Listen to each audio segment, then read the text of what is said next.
My childhood best friend beat me down, while my wife of 23 years stood by and watched. I disappeared for 2 years, and when I returned, I discovered he'd stolen my business, forged documents in my name, and my wife had a history I never knew about. My youngest daughter's DNA test. Game changer. My name is Nash Carmichael. I'm 52 years old, and 2 years ago, Kyle Fletcher and his crew beat me bloody in my own driveway, while my wife stood there watching with something that looked disturbingly close to satisfaction on her face. I left town that night with a busted jaw, 3 broken ribs, and the kind of humiliation that burns itself into your soul. But I didn't stay broken. I rebuilt myself, piece by piece, and now I'm back. The old Chevy pickup rumbled as I pulled onto Maple Street, my hands gripping the wheel tighter than necessary. Everything looked smaller than I remembered. The houses, the trees, even the problems that once seemed insurmountable. 2 years away will do that. Give you perspective. Or maybe just distance. I parked 3 houses down from what used to be my home. The white 2-story looked tired, paint peeling near the gutters, grass a bit too long. Nicole never was one for yard work. That was always my job, along with fixing everything that broke, paying every bill that came due, and apparently being blind to what was happening right under my nose. A bike lay sideways in the driveway. Emma's, probably. My youngest will be 5 now. 5 years old, and I'd missed 2 of them. The thought made my chest tighten. Malcolm was 23, somewhere overseas with the Marines, probably still thinking his old man was a coward who ran away. And Madison, 16 now, the age when girls need their fathers most, and I'd been gone. I reached the door handle, then stopped. Through the living room window, I could see movement. Nicole passed by, phone pressed her ear, laughing at something. She looked good, better than she had any right to, considering what she'd done. Hair shorter now, highlighted, new clothes. I wondered who was paying for all that, since I knew damn well the joint account I'd been funding for years was nearly empty when I left. My phone buzzed. A text from my lawyer. Remember, just observe today. Don't engage. We need documentation, not confrontation. Easy for him to say. He wasn't the one who'd been betrayed by his wife and best friend. Yeah, best friend. Kyle and I went back to elementary school, played football together, stood up at each other's weddings. He knew everything about me, every weakness, every pressure point, and he'd used that knowledge like a weapon, turning my wife against me one whispered lie at a time. The front door opened. Emma ran out, all blonde pigtails and pink sneakers, chasing after a neighbor's cat. She'd grown so much. I felt something break inside my chest, something that had nothing to do with those ribs Kyle's buddies fractured. Behind her, Nicole appeared on the porch, arms crossed. She looked tired despite the new hair and clothes. Good. She should be tired. Tired of lying, tired of pretending, tired of whatever game she and Kyle had been playing with my life. I didn't get out of the truck. Not yet. I just watched my youngest daughter play, memorizing every laugh, every movement. This was why I came back. Not for revenge, though that would be sweet. Not even for Nicole, though we had 23 years of history between us. I came back for my kids. For the truth. And maybe, just maybe, to show everyone in this town that Nash Carmichael wasn't the broken man who'd crawled away 2 years ago. The man who came back was someone different entirely. I waited until Nicole and Emma drove off before I started the truck. No sense in making this harder than it needed to be. Today wasn't about confrontation. It was about getting the lay of the land, figuring out who knew what, and most importantly, reconnecting with the business contacts I'd left behind. 20 minutes later, I pulled up to Gerald Hutchinson's estate on the north side of town. The man had more money than sense, collected vintage cars like some guys collected baseball cards, and paid premium rates for quality diesel work. Before everything went sideways, I'd been his go-to guy for engine restoration.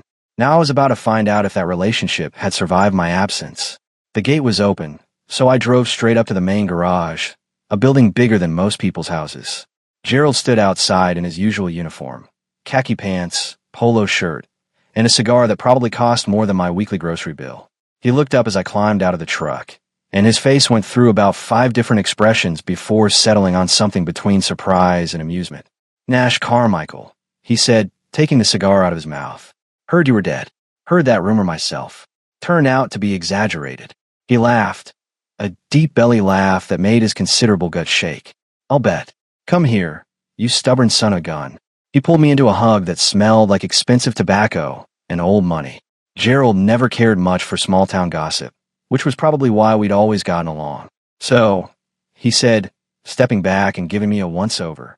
You back for good, or just passing through? Depends on the day you ask me. Fair enough. He gestured toward the garage. Well, since you're here, mind taking a look at the 68 Duramax I picked up last month? Guy who's been working on it says the engine's shot, but I think he's full of it. I followed him inside, where a beautiful blue Chevy sat with its hood up.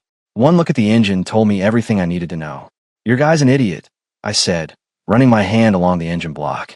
This beauty just needs a new fuel injection system and some carbon cleaning. Engine's solid as they come. Gerald grinned. That's what I thought. So, you taking jobs again? Might be. Depends on the terms. Terms are simple.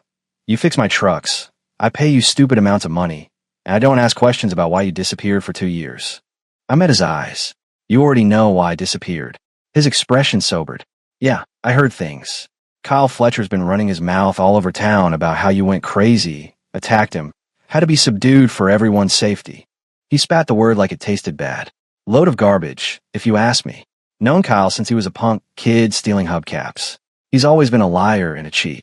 He say anything else? Just that you abandoned your family, left Nicole high and dry, and she had to depend on the kindness of friends to get by.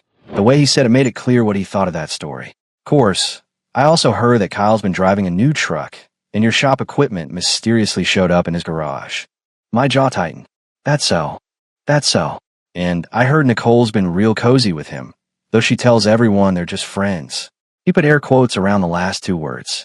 Now, I'm not one to spread gossip, Nash, but you should know what people are saying. What else are they saying? Gerald hesitated, chewing on his cigar. They're saying maybe little Emma isn't yours. Saying the timing's suspicious, and she's got Fletcher's eyes. The words hit like a physical blow, but I kept my face neutral. I'd had the same thought myself, lying awake at night, in whatever cheap motel I'd ended up in. Emma would have been conceived right around the time Nicole and Kyle's friendship started heating up. I'm getting a DNA test, I said quietly. Good. You deserve to know the truth. He clapped me on the shoulder. Look, you want this job or not? Because I've got 4 more trucks that need work, and I'd rather give the business to you than that hack who's been overcharging me. I'll take it, but I need to set up shop first. Don't have access to my old equipment. Use my garage. I've got more tools than I know what to do with. We'll work out the details. I nodded, grateful for the lifeline. Appreciate it, Gerald. Don't mention it. Just do me a favor. What's that? Whatever you're planning with Kyle Fletcher, make sure I get a front row seat. 3 days into working at Gerald's garage, I decided it was time to face the dragon. Dorothy Blake, Nicole's mother, had never been my biggest fan, but she'd at least been civil before everything went south. Now I needed to know where she stood, and more importantly, what she knew. Her house sat on Elm Street, a tidy ranch style with flower beds she'd tended for 40 years. I parked on the street and walked up the driveway, noting the new Buick in the garage. Dorothy's old sedan was nowhere in sight. Interesting. I knocked 3 times. Through the front window, I could see movement, Dorothy peering out, her face going pale when she recognized me. For a moment, I thought she might not answer. Then the door opened a narrow gap, security chain still attached. Nash. Her voice was cold as January. What do you want? To talk. 5 minutes, Dorothy. That's all I'm asking. I don't think it's a good idea. Nicole said. I don't care what Nicole said. I care about what really happened, and I think you know more than you're letting on. Her jaw tightened. We stared at each other for a long moment before she sighed and closed the door. I heard the chain slide off, and then she opened it fully. 5 minutes, Dorothy said. And if you raise your voice, you leave. I followed her into the living room. Everything looked the same floral couch, same family photos on the mantel. Except now, there were new pictures. Emma at various ages, Madison with her dance trophy, but notably absent was Malcolm, and notably absent was me. Every photo with me in it had been removed. Nice car in the garage, I said, settling into the armchair. Buick LaCrosse, brand new from the look of it. Those run about $45,000, don't they? Dorothy's face flushed. I don't see how that's her business. It's my business when my mother-in-law suddenly has luxury cars she couldn't afford on her pension. Let me guess, Kyle bought it for you. Kyle has been very generous to this family while you were off doing God knows what. I was off recovering from the beating Kyle and his buddies gave me. The one Nicole watched happen and did nothing to stop. Dorothy's hands trembled slightly, but her voice stayed firm. That's not how Nicole tells it. She says you attacked Kyle in a jealous rage, and he was defending himself. And you believe that. I believe my daughter. I leaned forward. Dorothy, you've known me for 25 years. You really think I'm the kind of man who'd attack someone unprovoked? She looked away. People change. Yeah, they do. Like Nicole changing from a faithful wife to someone who'd let her lover beat her husband unconscious. I pulled out my phone and opened a medical record from the ER that night. Fractured jaw, broken ribs, concussion. This is what self-defense looks like, apparently. Dorothy stared at the photo, her face going white. I didn't know it was that bad.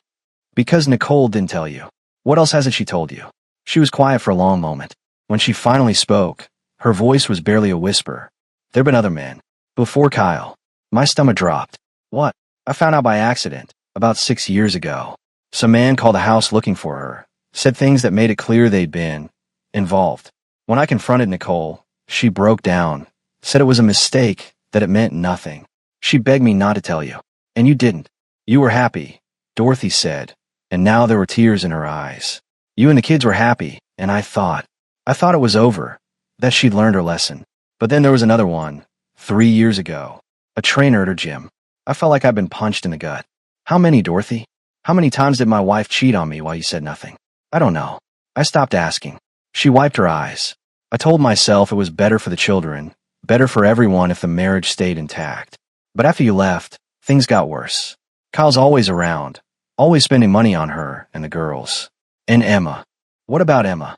Dorothy met my eyes, and I saw fear there. Nicole won't let me be alone with her. Says Emma needs stability, but I think, Nash, I think she's afraid I'll tell you the truth. Which is, that Emma might not be yours. The timing. Nicole was with Kyle around the time she would have conceived. I tried to ask her about it once, and she nearly threw me out of her house. I stood up, my hand shaking with rage. Not at Dorothy, but at the woman who'd built our entire life on lies. I'm getting a DNA test. Already talked to my lawyer about it. Kyle won't like that. Kyle can go to hell. This is about my daughter. If she is my daughter, am I right to know the truth? Dorothy nodded slowly. For what it's worth, Nash, I'm sorry. I should have told you years ago. I was just afraid. Afraid of what? Of Nicole. Of what she'd do if I betrayed her. She looked at me with sad, tired eyes. My daughter isn't who I thought she was. And I don't know if she ever was. Getting a DNA test without Nicole's cooperation wasn't easy, but it wasn't impossible either. My lawyer, Frank Dobson, laid out the options during our meeting at his downtown office. You can petition the court for a paternity test, Frank said, sliding a document across his mahogany desk. He was 63, silver-haired, and had a reputation for being ruthless in family court. Given that you're listed on the birth certificate, and you've been paying child support. Wait, what child support? I haven't paid a dime. Frank's eyebrows rose. According to the county records, you've been paying $1,500 a month since you left. Regular automatic withdrawals from an account in your name.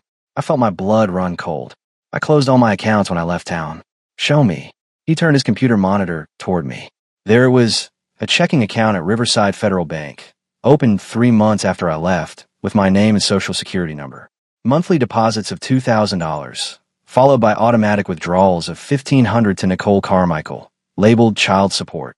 That's fraud. I set my voice tight. I never opened that account. Then someone opened it using your identity. The deposits are coming from Fletcher's Auto Body, Kyle Fletcher's business. Frank leaned back in his chair. He's been funneling money to Nicole through an account in your name, making it look like you've been meeting your obligations while also establishing a paper trail that suggests you have income you're hiding. Why would he do that? Because if Nicole ever decides to take you to court for more support, there's documentation showing you have the means to pay. And if you claim you don't have access to this account, it makes you look like you're hiding assets. Frank tapped the screen. It's clever, in a sociopathic kind of way. I sat back, my mind racing. Kyle had thought of everything, made himself look like the hero supporting my family, while setting me up for financial ruin. Can we use this against him? Absolutely. Identity theft, bank fraud, potentially money laundering, depending on where those deposits are really coming from. But first, let's deal with the paternity issue. He pulled out another form. I can file for a court-ordered DNA test tomorrow. But here's the thing, Nash, if Emma isn't yours, you have no legal obligation to her. No support, no custody, nothing. I understand. Do you? Because if you've been her father for 5 years, the court might still consider you the presumptive parent regardless of biology. You could be stuck paying support for a child that isn't yours. I thought about Emma's laugh, The way she'd hugged my leg the last time I saw her, calling me daddy with complete trust in her voice. I need to know the truth, Frank. Whatever it costs. All right, I'll file the paperwork today. Expect Nicole to fight it tooth and nail. He was right. 3 days later, I got the call that Nicole had hired a lawyer and was opposing the test. Her argument was that I'd abandoned my family and had no right to harass them now. The judge scheduled a hearing for the following week. Meanwhile, I kept working at Gerald's garage, building up my cash reserves and my reputation. Word spread fast in a small town. Nash Carmichael was back, and he was doing quality work at fair prices. My appointment book filled up quick. On Thursday afternoon, I was under a Dodge Ram when I heard footsteps approaching. I rolled out from under the truck to find Madison standing there, 14 years old, and looking so much like her mother it hurt. "Hi, Dad," she said, her voice uncertain. I stood up slowly, wiping grease off my hands. "Madison, does your mother know you're here?" "No." I told her I was going to study group. She bit her lip. "We need to talk." I gestured to Gerald's office. "Come on." We sat across from each other at the small desk, and I waited. Madison stared at her hands for a long moment before speaking. "Mom's lying about a lot of things," she said quietly. "And I think you deserve to know the truth." Madison sat across from me in Gerald's office, her hands trembling slightly as she pulled out her phone. She was 14, not the 17-year-old I'd mistakenly thought earlier, still a kid caught in an adult nightmare. "I should have told you 2 years ago," she began, her voice barely above a whisper. "But Mom said if I told anyone, you'd never come back. She said you'd left because you didn't love us anymore." "That's not true, sweetheart. I left because Kyle and his friends put me in the hospital. I know that now." She unlocked her phone and pulled up a video. "Kyle doesn't know I recorded this. It was the night you left." My hand shook as I took the phone. The video was dark, grainy, shot from what looked like an upstairs window. But the audio was clear enough. Kyle's voice, drunk and boastful. He won't be coming back. Nobody recovers from a beating like that and shows his face again. And then Nicole's voice, cold and calculating. Good. Now we can finally be together without him in the way. I felt like I'd been shot. Hearing it, seeing the proof that Nicole had wanted me gone, it was worse than the beating itself. "There's more," Madison said. She swiped to another video, this one recorded inside the house. Nicole and Kyle in the kitchen, about 6 months after I left. "Watch." Nicole was crying. "He wants a DNA test on Emma. What am I supposed to do?" Kyle's response was ice cold. "You tell your lawyer he abandoned his family. You make him look like the bad guy. And if he pushes it, we'll make sure he never sees any of the kids again." I looked up at Madison. "Why are you showing me this now?" "Because I'm tired of the lies. Because Kyle's been..." She stopped, swallowing hard. "He's been different lately. Meaner. He yells at Mom when he thinks we can't hear. And last week, I heard him on the phone talking about how Emma better be worth all this trouble." My blood ran cold. What does that mean? I think it means he knows she might not be his either. And if she's not, he's been playing Mom this whole time for nothing. I pulled Madison into a hug, feeling her shake against me. "You did the right thing telling me. I promise I'm going to fix this." "What about Emma?" "Dad, what if she's not yours?" I thought about my youngest daughter, her blonde pigtails and bright smile. Then she's still the little girl who needs protecting. Biology doesn't change that. Madison pulled back, wiping her eyes. "Mom's been different too. She got sick about 8 months ago. She won't tell us what it is, but I've seen the pill bottles. Cancer medication." The second mention of Nicole being sick. First from Dorothy, now from Madison. How bad is it? I don't know. She hides it pretty well, but Kyle uses it against her. I've heard him say things like, "Who else is going to take care of you? And you need me." Madison's voice hardened. He's not helping her because he loves her. He's keeping her dependent. I felt rage building in my chest, the kind of anger that made men do stupid things. But I forced it down. Madison needed me to be smart, not violent. "I need you to send me those videos. And anything else you've got." "Already done. I sent them to your email before I came here." She stood up. "I have to go. If Mom finds out I was here, she'll freak." "Madison, wait." I caught her hand. "I know I left. I know that hurt you. But I need you to understand.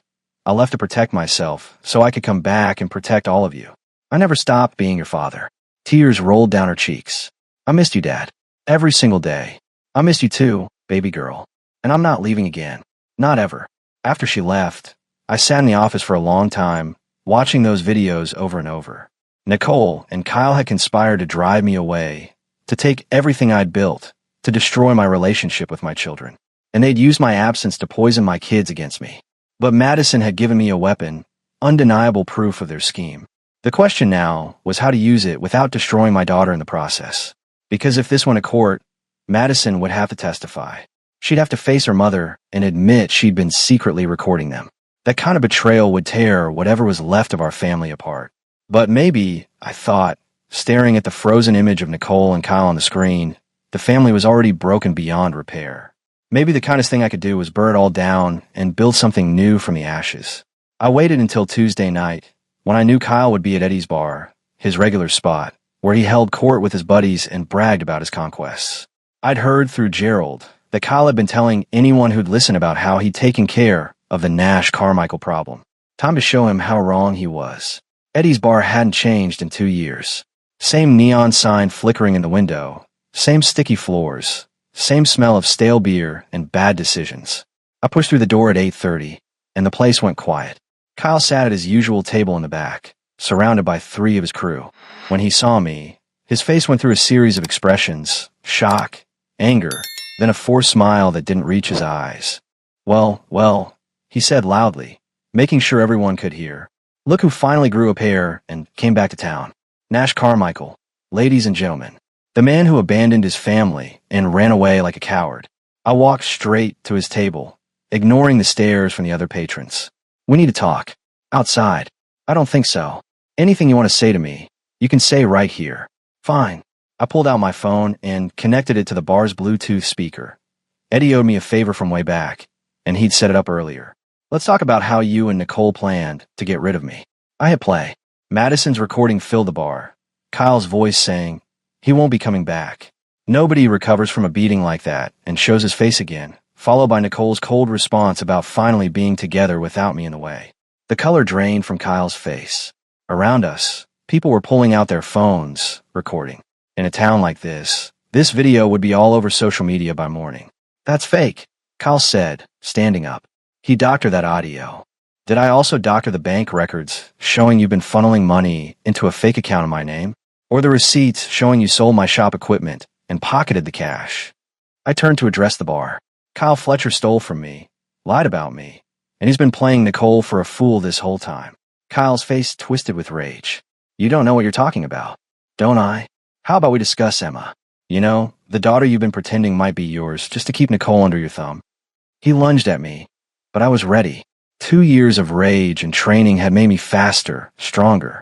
I sidestepped his swing and landed a solid punch to his gut that doubled him over. His buddies jumped up, but this time I wasn't alone. Gerald had brought 3 of his guys, and they positioned themselves between me and Kyle's crew. This is between me and Kyle, I said clearly. Anyone else wants to jump in, they'll have to go through them first. Kyle straightened up, breathing hard. You think you've won? You think showing up with some videos and tough guys makes you the hero? I don't need to be the hero, Kyle. I just need everyone to know the truth about what kind of man you really are. I leaned in close. And that recording?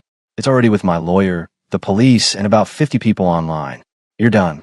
I turned and walked out of the bar, leaving Kyle standing there with everyone's eyes on him. It wasn't the ending I'd imagined.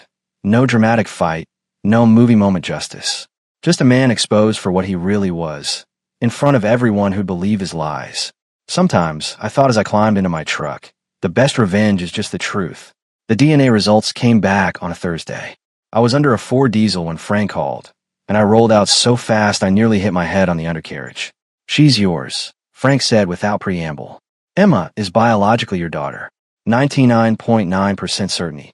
I sat on the garage floor, phone pressed to my ear, feeling something break open in my chest. Relief. Joy. And underneath it all, a burning rage that Nicole had let me doubt it for even a second. There's more, Frank continued. The financial audit came back. Nicole's been hiding accounts we didn't know about.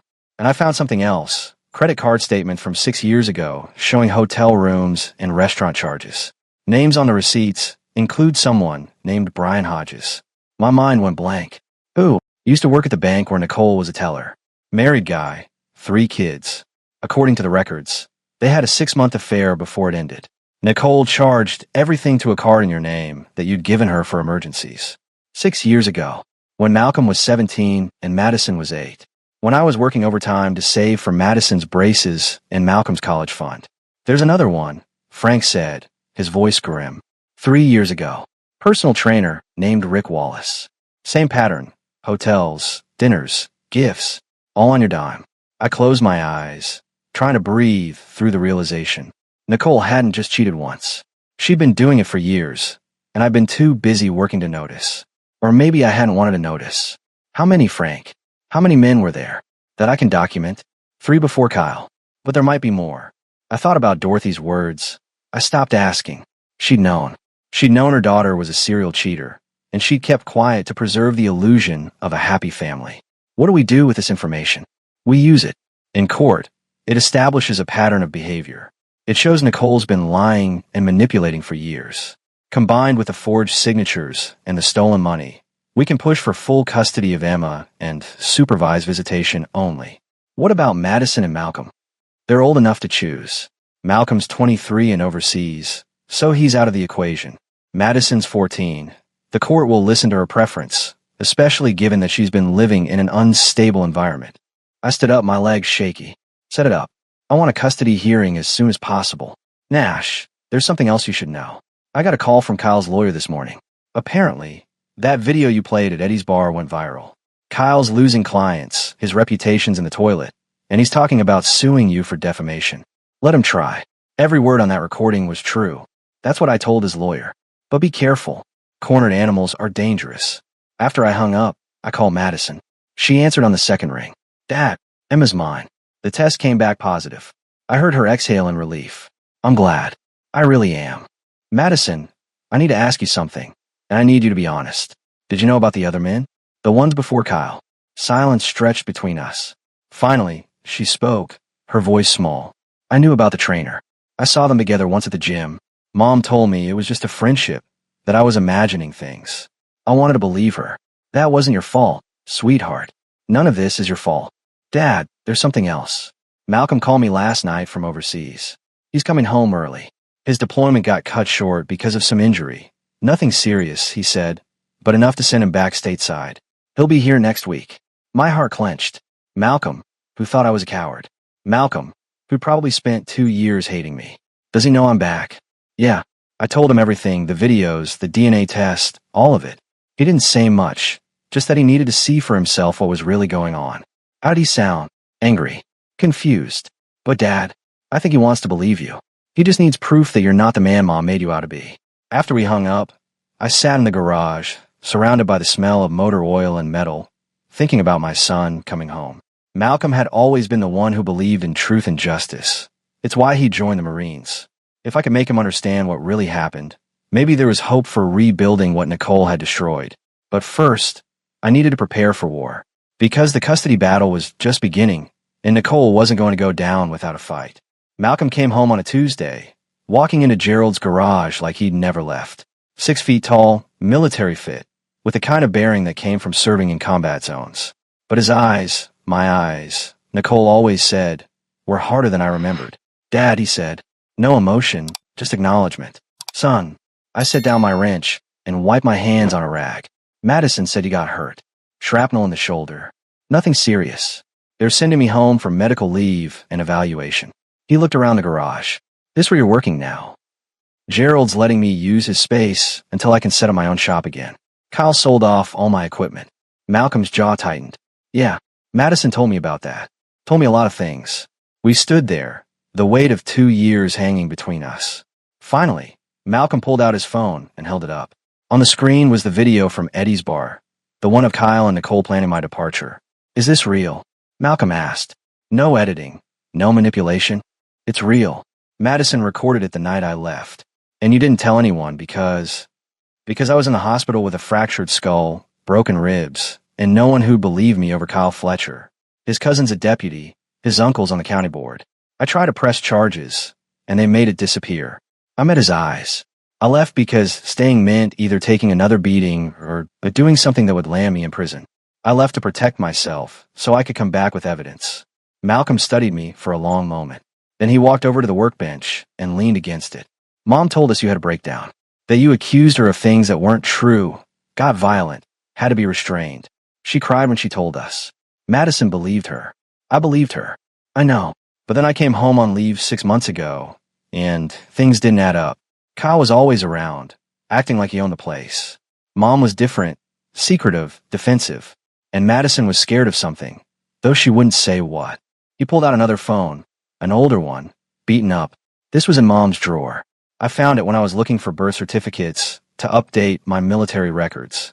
He unlocked it and showed me the screen. Text messages between Nicole and Kyle, dating back 4 years. Explicit messages. Plans to meet up. Discussions about getting rid of me. She kept a burner phone, Malcolm said flatly. For 4 years. She had a secret phone just for talking to Kyle, and probably others before him. I took the phone, scrolling through messages that made my stomach turn. Nicole discussing how to manipulate me, how to hide money, how to make me look unstable if I ever found out the truth. Where did you get this? I took it before I deployed.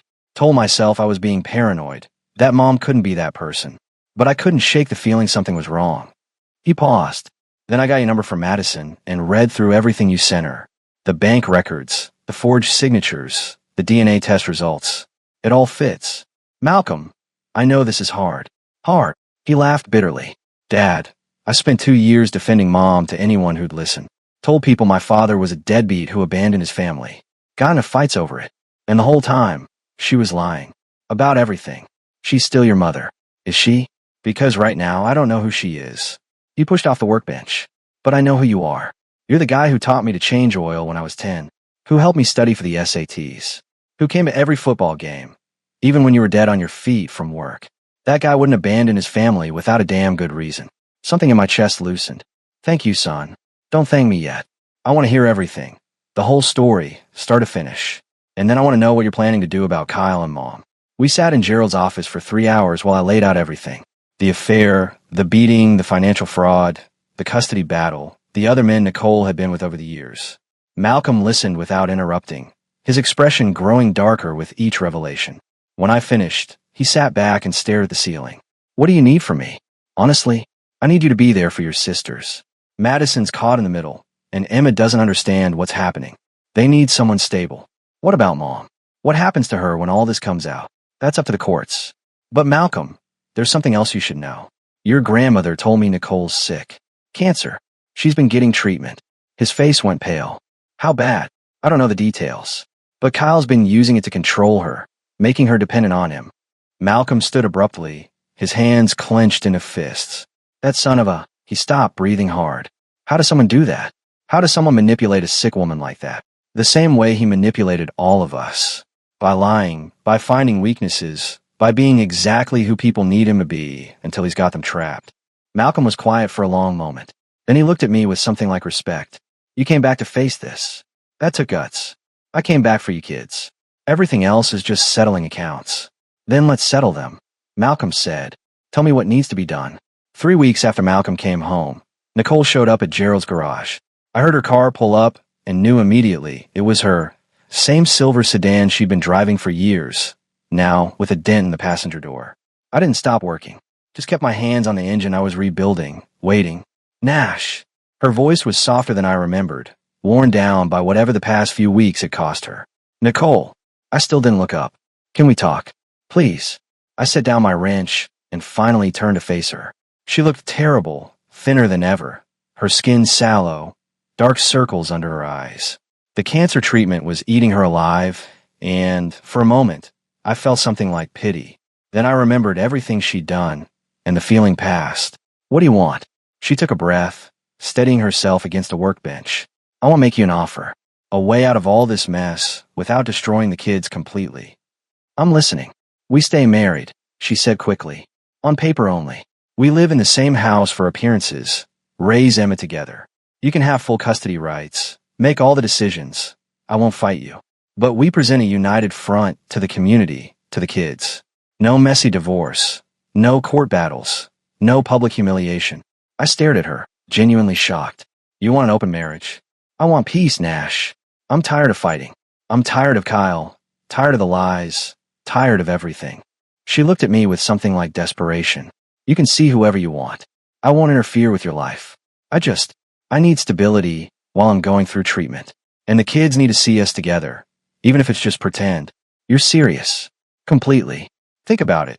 No lawyers, no custody battle, no dragging Madison and Emma through court. We just coexist. like roommates who happen to share children. I walked closer, studying her face. And what about Kyle? Kyle's gone. He left town after you played that video. His business collapsed. His reputation's destroyed. I haven't heard from him in 2 weeks. Her voice wavered slightly. Turns out when things get hard, he's not so interested in sticking around. Imagine that, I said dryly. I deserve that. She looked down. I deserve a lot worse than that, actually. Nash, I know I can't fix what I broke. I know you'll never trust me again, never love me again. But I'm asking you to consider this for the kids. Madison needs both her parents. Emma needs stability. And Malcolm. She stopped. Malcolm told me he wants nothing to do with me unless I make this right. This is the only way I can think of to do that. I let the silence stretch between us, watching her squirm. Part of me wanted to say yes, just to see her face when I said no. But another part, the part that was tired of fighting, tired of anger, tired of 2 years of living for revenge, actually considered it. No, I said finally. Her face fell. Nash, please. No, I repeated more firmly. I'm not going to live a lie for the rest of my life, Nicole. I'm not going to pretend we're something we're not just to make you comfortable. You made your choices. Now you get to live with the consequences. So, you're going to destroy me? Take everything. Leave me with nothing while I'm sick and dying. I'm going to divorce you and fight for custody of Emma. I'm going to make sure every fraudulent charge, every forged signature, every lie is documented and presented to a judge. And then I'm going to rebuild my life without you in it. I stepped closer. But I'm not going to destroy you, Nicole. You did that all by yourself. She started crying then. Real tears. Not the manipulative kind I'd seen her use 1,000 times before. I'm scared, Nash. I'm so scared of being alone. You should have thought about that before you let Kyle Fletcher into our bed. Before you cheated on me with Brian and Rick and God knows who else. Before you stole from me and lied to our children. My voice was cold, final. You're not scared of being alone, Nicole. You're scared of facing who you really are without someone else to blame. She wiped her eyes, some of the old steel returning to her spine. Fine, if that's how you want it. We'll do this the hard way. But don't expect me to go down without a fight. I'd be disappointed if you did. After she left, Malcolm came out from the office where he'd been listening. He walked over and stood beside me, both of us staring at the empty space where her car had been. That took guts, he said, saying no to the easy way out. The easy way usually isn't the right way. She's going to make the custody battle hell. You know that? Yeah, but at least I'll be able to look myself in the mirror when it's over. Malcolm nodded slowly. For what it's worth, Dad, I'm proud of you. Not a lot of men would have done what you did. Coming back, facing everything, refusing to take the coward's path. I learned from the best, I said, thinking of my own father, who taught me that integrity mattered more than comfort. So what now? Now we fight. We win custody of Emma. We make sure Madison's safe. And we start over. Build something better than what we had before. Sounds like a plan, Malcolm said. And Dad, I'm with you. Whatever you need. 4 months later, I stood in the county courthouse listening to Judge Rebecca Hamilton read her decision. Nicole sat across the courtroom with her lawyer, looking smaller somehow, diminished by months of treatment and the weight of her own choices. Based on the evidence presented, Judge Hamilton said, including documented financial fraud, a pattern of infidelity, and testimony from both children regarding the home environment, I'm awarding primary physical custody of Emma Rose Carmichael to her father, Nash Carmichael. Mrs. Carmichael will have supervised visitation every other weekend, pending successful completion of counseling. Nicole's face crumpled, but she didn't protest. She'd learned, finally, that some battles couldn't be won with tears or manipulation. The judge continued. Furthermore, I'm ordering Mrs. Carmichael to repay the $75,000 stolen through forged signatures, plus accumulated credit card debt. Payment plan to be determined by the court. Mr. Carmichael, you're awarded full ownership of the marital home and all business assets. It was over. After 4 months of depositions, testimony, and character witnesses, I'd won. But it didn't feel like victory. It just felt like the end of something that should have died years ago. Outside the courthouse, Madison was waiting with Emma. My youngest daughter ran to me, wrapping her arms around my waist. Are we going home now, Daddy? Yes, sweetheart. We're going home. Madison smiled. A real smile. The first I'd seen from her in months. Malcolm's making dinner. He said he'd try not to burn it this time. We all laughed, the sound surprising and welcome after so much darkness. The house, my house now, legally, felt different when we walked in. Malcolm had been cleaning and organizing, getting rid of the clutter Nicole had accumulated over the years. It felt lighter somehow, full of possibility instead of resentment. That evening, after Emma was asleep and Madison was in her room doing homework, Malcolm and I sat on the back porch with beers. The same porch where I'd spent countless nights worrying about money, about Nicole's distance, about whether I was doing enough for my family. Gerald offered me full ownership of the garage, I said. Wants to retire, move to Florida with his wife. Says if I can scrape together $50,000 for a down payment, he'll finance the rest. Can you do it? With what the judge awarded me, yeah. It'll be tight, but I can make it work. I took a sip of beer. Means starting over from scratch, but at least it's mine this time. No partners. No one to betray me. Sound good, Dad. You deserve it. We sat in comfortable silence for a while. Then Malcolm cleared his throat. I met someone, he said, at the VA hospital where I've been doing physical therapy for my shoulder. Her name's Vanessa. She's a nurse there, 28 years old. We've been talking and... He trailed off, looking uncomfortable. And what? And I really like her. But I wanted to make sure you were okay with me dating someone. After everything with Mom, I didn't want you to think I was being disrespectful or... I cut him off with a laugh. Son, you're 23 years old. You don't need my permission to date. I'm happy for you. Yeah, but after watching what Mom did to you, I wanted to make sure I was doing it right. Vanessa's good people, Dad. Honest, straightforward, no games. The opposite of, he stopped. The opposite of your mother. I finished. I get it. And I'm glad you found someone who treats you right. 2 weeks later, I was working late at the garage. My garage now, with Carmichael Diesel Repair newly painted on the sign, when someone knocked on the office door. I looked up to find a woman standing there, mid-30s, with red hair and an uncertain smile. Sorry to bother you, she said. I'm Vanessa Torres, Malcolm's friend. Right, the nurse. Malcolm's mentioned you. I stood up, wiping grease off my hands. What can I do for you? Actually, I'm here with someone who wanted to meet you. She stepped aside, and another woman appeared. Younger, maybe 28 or 29, with dark hair and warm brown eyes. This is my friend Rebecca. She just moved to town, and her car's been making this weird noise. Malcolm said you were the best diesel mechanic around.